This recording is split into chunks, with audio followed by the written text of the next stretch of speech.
Welcome, Watchers of Illusion, to my Castle of Confusion, and today I'm looking at Alice Sisters on the Mega Drive, or the Genesis, if you happen to be across the pond in the good old US of A. This is a sequel, actually. I've not seen the original, and if you know how I can get hold of the original, let me know. But it's a sequel to Rescue Alice's Mum, something like that anyway. So this is Alice Sisters on the Mega Drive. And it's a two-player game, which instantly puts my thumbs right up into the air. Right, gamers, a good score you got there. Right, so... I mean, why didn't... the demon goes for the biggest person. I mean, demons never learn, do they? Anyway, so yes, you get to control both of these sisters through the press of a button. So if you're familiar with things like Lost Vikings, then this will be right up your street regarding character swapping, because they have different abilities to suit your needs during the levels. Now, the red character can throw balls, because why not? And this character here can shrink and grow by eating mushrooms. I wonder who they got that from. Well, not eating mushrooms. You can jump on mushrooms, and your shrink will grow depending on what the mushroom size is. We'll get into that anyway. You'll see as it works. Here we go. It's our first mushroom here. Now you see that the red character can't do it, but the blue character can. So if I jump on the mushroom, there you go. And she turns tiny, so she can get through that gate now. And then we jump on this mushroom, and she'll go big again. So there you go. And there's all switches and stuff you can do. So when you're playing two-player, it's a case of both of you being on screen at the same time, and then one player will have to go and open the gates and doors for the one that can't get through them. So it's very much you have to work as a team on multiplayer, which is a great idea, and I really like that. In single player, you get to play both of them, so you don't really have to worry about opening too many of the things. However, in the later levels, I suspect we probably will need to go and open most of the gates and doors, because that's just the way this kind of game goes. Now, it's got a password system, as you can see there. Feel free to use any of the passwords that you see today. I don't know how far I'm going to get through this, but we're going to get through as much as we can in the time that I give myself to get through things. So, let's look at the graphics first of all. It's very cute, isn't it? Now, I think I'll get up there. Right, I think I'm going to go backtrack and see what we can do, because I can't jump up there. Quite obviously not going to work. But there we are. Ah, there's the switcheroo. That's what we need. So do I have to throw stuff? There you go. So you throw your balls. Gentlemen, throw your balls at the levers, and they will open. I have to do quite a big jump here, and then there's a little mushroom. So if you see a little mushroom, there's a very, very strong possibility that we're going to need to use the second sister here. And look how happy that ball is, just rolling around the screen. I feel bad killing it, but there we go.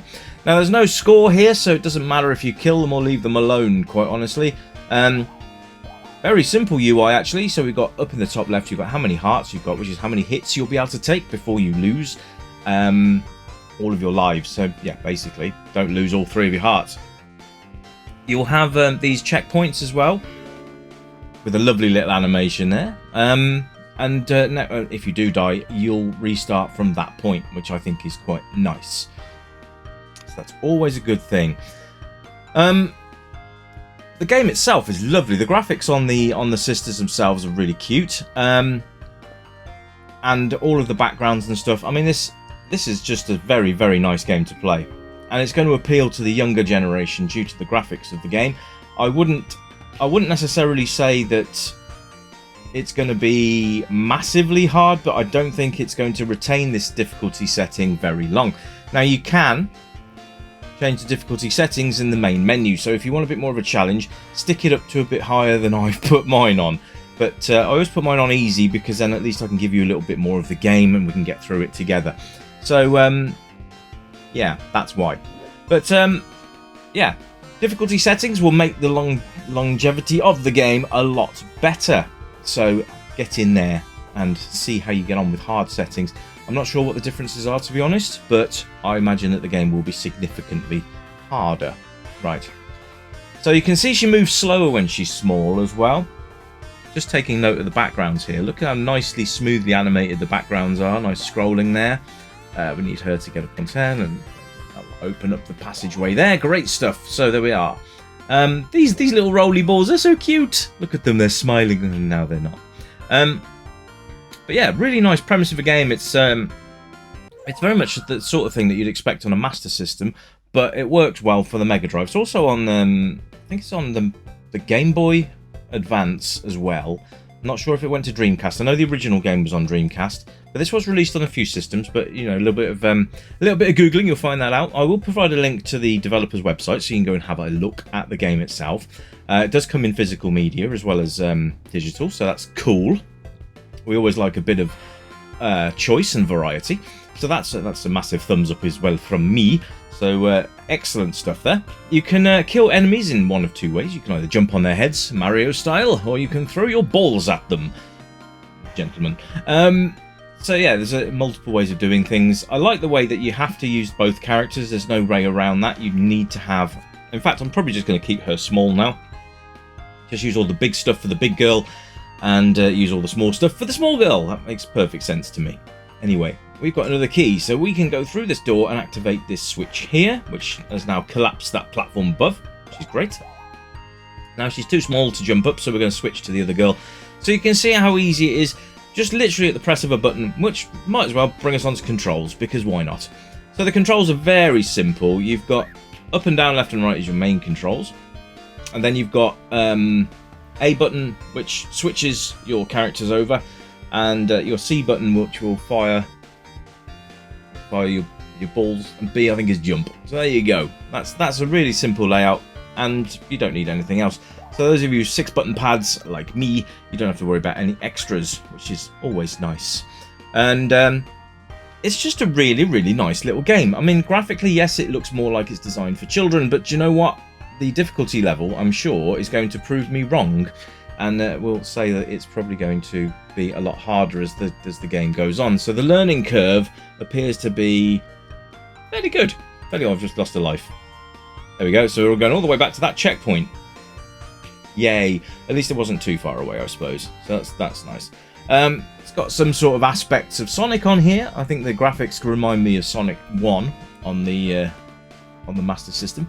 Like I say, this is not a Master System game. This is a Mega Drive Genesis game, and yeah, it just works really nicely. It's just so smooth to play, and the level design is very nice as well. I like it a lot.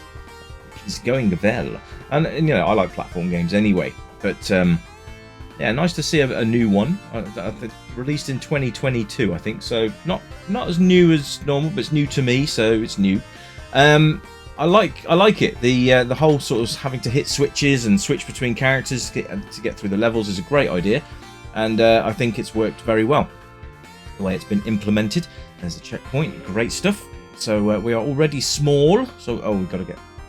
Oh, there we go. Now we've got to go up the top. So you can see it's not quite as easy as just going through and making your way in. You've got to utilise both sisters. And I think that is great. And it works very well. I'd love to see this in 2-player. If anyone gets the game and plays with a friend, I'd really love to hear from you in the comments and let me know what you think of the 2-player and how that's implemented into the game and executed, because I'd love to know how that works. Obviously, being a solo reviewer, I can't really do multiplayer games. I can just tell you that the feature is there, and we go from there. But yeah, if you've played this game, or you plan on playing this, or you get a friend and you're going to have a go, let me know in the comments when you've had a play and let me know what you think.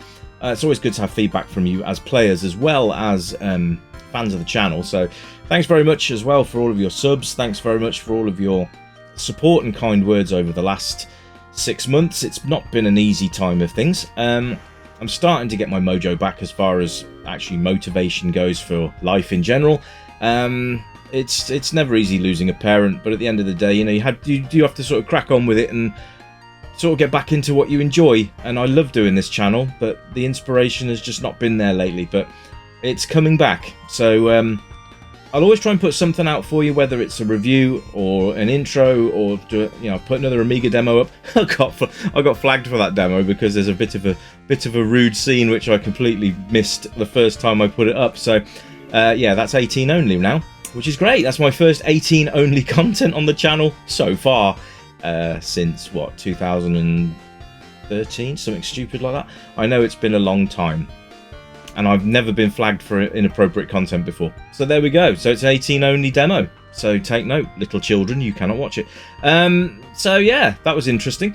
But so sound and music on this game are absolutely lovely. So you've got this beautiful little soundtrack going through. It's all very sort of, I'll tell you what this reminds me of as well, is Parasol Stars. And, well, anything sort of platformy and cutesy, Bubble Bobble, Rainbow Islands, Parasol Stars, that sort of genre, it's very much reminds me of those. So that's nice, because those games are great. So, you know, that's a bit of flattery for you as well, Mr. Developer. So, I really like Pixel, God, no, what's the... Yeah, this is the result of a stroke. Sorry, guys. I do tend to forget my my words sometimes. But go and have a look. I will, like I said, I will put a link in the description. Go and see what other games they've got, because they've got a few other games on their site as well, which you can go and have a look at. Some of them are sold out, so I think one's sold out. So go and have a look at the others. I'm going to go and try and review some of the other games as well. I do plan on giving these guys a little bit more exposure, because they are very good at what they do. So there you go. These games are fantastic, and it's nice to see some new stuff. It's great to play the oldies, but it's nice to actually promote new retro games on the channel.